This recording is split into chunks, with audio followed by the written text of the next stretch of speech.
Sosial şəbəkələrdə paylaşılan bu video görüntüdə Masallı rayonu Koltanı Bələdiyyəsinin sədri Rauf Cəbiyevin sakinlərə can yandırması vəsf edilir. Amma iddialara görə Rauf Cəbiyev sədri olduğu bələdiyyəni şəxsi maraqlarına xidmət edən bir quruma çevirib. Onun bu qanunsuz hərəkətlərindən həmin bələdiyyənin sabiq sədri, hazırda bələdiyyənin üzvü olan İsrail Səfərov. Özünüzü təqdim edin. Mən Səfərov İsrail Əhmədoğlu. Hansı bələdiyyənin üzvüsünüz? Kolatan kəndində yaşayıram. Kolatan bələdiyyəsinin üzvüyəm. Sizdə problem nədir? Şikayətiniz nədəndir? Bizdə problem odur ki, deməli, mən 2025-ci ilin yanvar ayında bələdiyyə sədri seçildim. Bələdiyyə sədri seçildim qanuni sürətdə. Sonra 2 aydan sonra bələdiyyənin digər üzvü mənim müavinim Rauf Cəbiyev tərəfindən sıxışdırılaraq bələdiyyə sədrindən azad edildim. Bu hadisə mayın 1-də baş verdi. Sonra mayın 1-dən üzv kimi qaldım. Bu tarixdən də başladı Rauf Cəbiyevin qanunsuz işləri. Buna görə də bu qanunsuz işlərə biz qanunsuz işlərə cavab olaraq onun haqqında tədbirlər görmək istədik. Qanunsuz işlər deyərkən nə nəzərdə tutursunuz? Qanunsuz işlər odur ki, o birincisi əvvəl demişdi ki, mən bələdiyyənin üzvü olacağam, bələdiyyənin sədri olmayacağam. Gəldi, sırası bələdiyyənin sədri keçdi. Sonra demişdi ki, mən özümə həm haqqı yazmayacağam. Həm haqqı yazsam da onun pulunu yardım kimi Kolatan vətəndaşlara verəcəm. Ancaq o keçən kimi özünə 850 manat ən yüksək maaş yazdı. Qanunla icazə varmı buna? Qanunla icazə ola bilər olsun, ancaq o özü təyin edib özünə. Çünki o bütün protokollara tək özü qol çəkir. Qanunla da həmin deməli maaşlar da seçilmiş 13 bələdiyyənin 13 üzvü tərəfindən qol çəkilir protokollarda.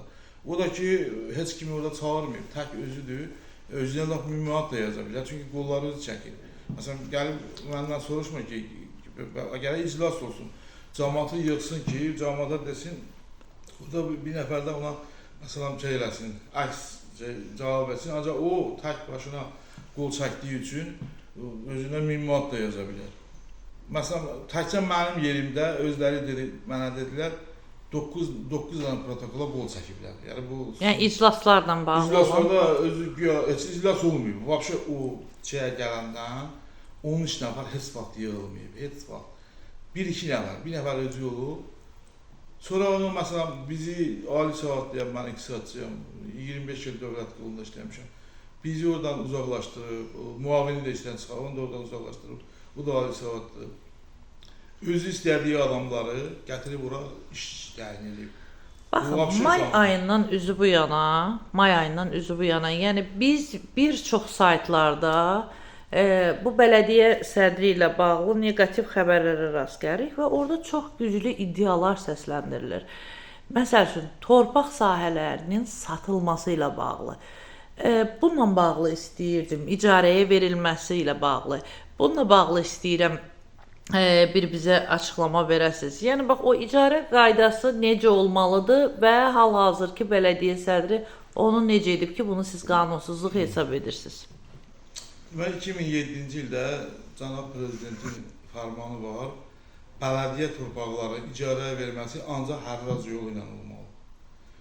Bu adam, başçı sədr götürüb 11 nəfərə qanunsuz yolla hərrac keçirməmiş torpaqları verib icarəyə və hər torpaqdan da pul alaraq yarısını müəyyən qədəri köçürüb bələdiyyənin hesabına, qalanlarını da bilmir, cibinə qoyub, neyini, hara xərcləyib, bilmir. Vəbşə o dəqiq bilinmir ki, o əməliyyatı necə aparır. Ümumiyyətlə 11 aylıq icarə müqaviləsi ola bilər? Ola bilməz. Çünki mən bildiyim qədərilə 2007-ci ildən cənab prezidentin fərmanı var ki, 11 aylıq heç bir kəsə icarəyə torpaq sahəsi verilə bilməz. Bu müəyyən illərə bölünüb. Yox, icazə yoxdur. 11 aylıq Həmin o, yəni belə deyək, o müqavilə sənədləri Ne, əldə etmək olarmı? Siz təqdim etmisinizmi harasa? Müqavilə sənədlərindən müəyyən qədər var. Müəyyən saytlar veriblər, göstəriblər. Biz vermişik. Var, onlar var. Hansı qurumlara şikayət etmisiniz məsələ ilə bağlı? Bu barədə mən baş prokuror cənab Kamran Əliyevə məktub yazmışam. Şikayət yazmışam da doğrusu yazmışam ki, məni qəbul eləsin. Çünki burada imkan yoxdur, onu nəsə müdafiə olunur, bilir, harada müdafiə olunur. Yazmışam ki, məni qəbul eləsin. Əgər məni qəbul eləmirsə, öz nümayəndəsini göndərsin ki, burada rayonda məsələn bunu belə də şey olmasın. Yəni mən bütün faktları deyim, yəni bu faktlar var da, onun cəzası verilsin. Yəni onun qanunsuz əməlləri İfşa olunsun. İfşa olunsun. Çox sağ olun, minnətdaram. Özünüzü təqdim edin. Akbarov Tahir Maşallıoğlu, Masallı rayon Babakçı kənd sakini. Küratan Belediyəsinin sədr müavini. Sizin keçmiş sədr bəzi ittihamlar səsləndirdi və hal-hazırki sədrlə bağlı və biz bir çox Azərbaycanda məşhur olan saytların bir çoxunda hal-hazırki sədrlə bağlı olduqca ağır ittihamların ictimailəşdiyini görmüşük. Sırf bu məsələ ilə bağlı bir sədr müavini kimi sizin fikrinizi bilmək istəyirik. Deməli, 18 fevralda İsrail müəllim Küratan Belediyəsinin sədri seçildi. Ondan sonra bələdiyyə üzvlərinin iştirakı ilə 11 may 2025-ci il tarixdə Rauf Cəbiyev Küratan Belediyəsinin sədri seçildi.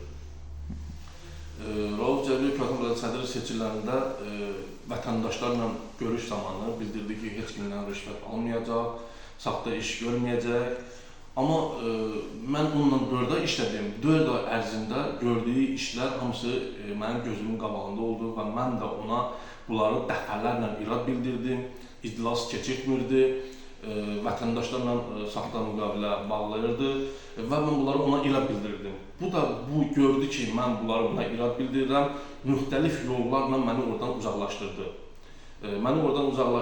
Və oktyabr ayının 23-də mən oraya yenidən getdim ki, mən bələdiyyənin üzvüyəm, bələdiyyənin sədr müaviniyəm, mən burada olmalıyam, görüm nə işlə məşğul olur, nə edir və o məni oradan itəliyə qovub çölə çıxartdı.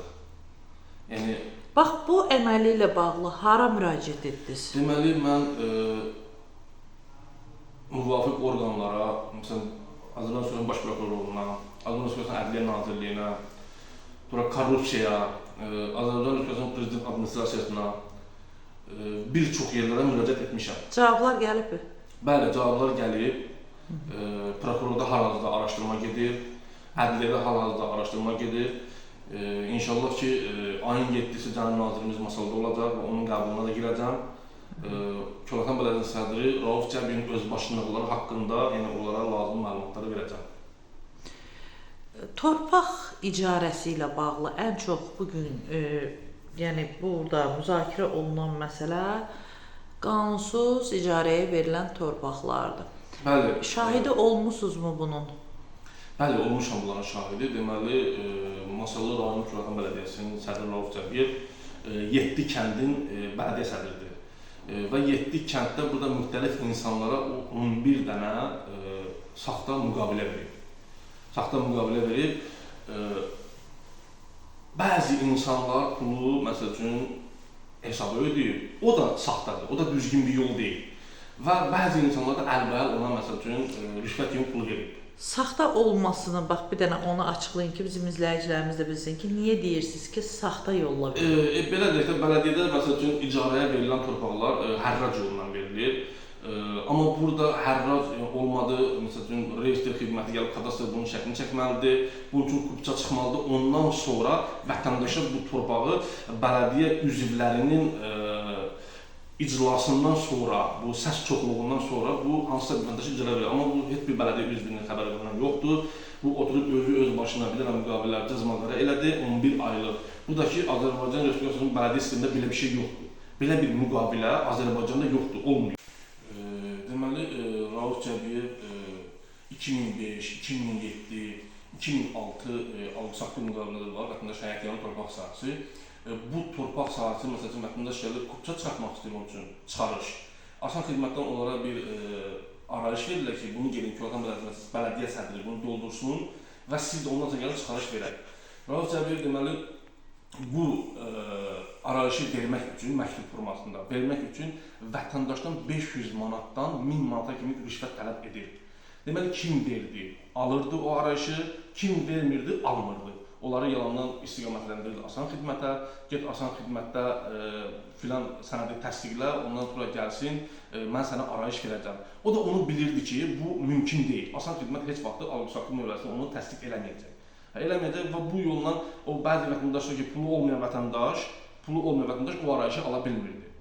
Yəni 500 manatdan 1000 manata kimi bu rüşvət tələb edirdi. Bu iddialarınızla bağlı, yəni bu hansı ki pul alıb, verib bu arayışa görə hər hansı bir fakt varmı və yaxud da şikayətçi varmı? Bəli, şikayətçi var. Coşqun Zərbiyev Şamiloğlu, anası Zərbiyeva Zahirə Xanşi qızının adına elə bir ki müqavilə bağlanılıb. Hal-hazırda Coşqun Zərbiyev ədliyyə orqanlarına və baş prokurora şikayət məktubu göndərmişdir.